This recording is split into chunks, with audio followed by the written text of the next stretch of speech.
So you have new characters, new performers in this one. Talk a little bit about the challenges you face balancing out both the time, energy, and focus between the new characters and our established ones.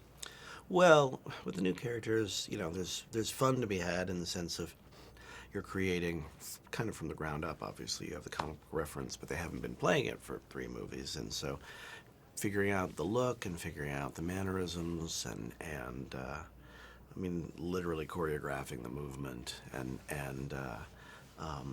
of course finding the right people, which was the first and actually easiest step.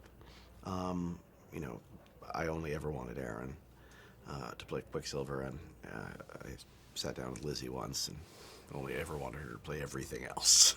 So, and they've both been working for a while. They're both, there's a nervousness from the new guys that keeps their energy kind of percolating, which is kind of great.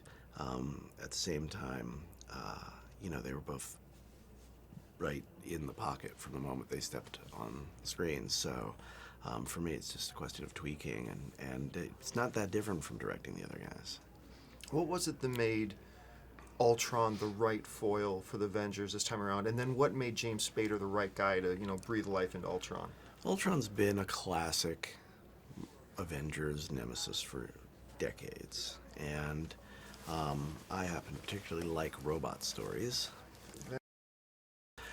Ultron has been a major nemesis for the Avengers in the comics for decades, and he is, one of their top three all-time villains. And I love robot stories, but I never really felt I understood Ultron, so it was sort of a chance to create my version of Ultron. And my version of Ultron is not totally sane.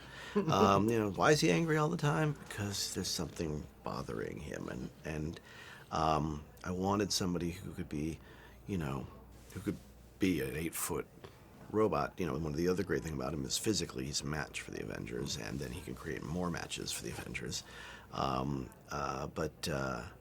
But as a person, I wanted somebody who could have all the gravitas and then also go to a very comedic, very sort of left of center place.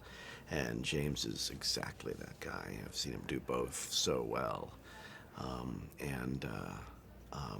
I just, as soon as I mentioned him to Marvel, that we never had another conversation again. It was just like, no, there's only one person for this. What do you hope audiences get out of Avengers Age of Ultron as they walk out of the theaters this time around?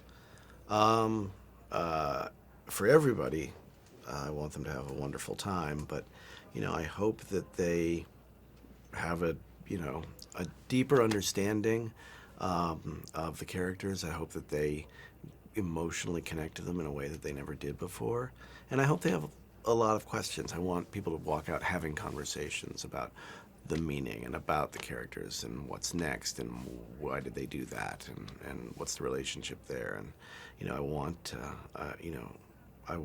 when I play with a theme and I play with all these characters, what I want to engender is more dialogue. I don't want people to go, well, they told us, it's wrong. Well, we learned that it's wrong to skip school. It's not what I want them to take away. I want them to go, the questions that Ultron raised are still to be asked. And the question of what a superhero is and whether it's useful or destructive and who we all are, they're still out there and they're still interesting. But I also had a really good time.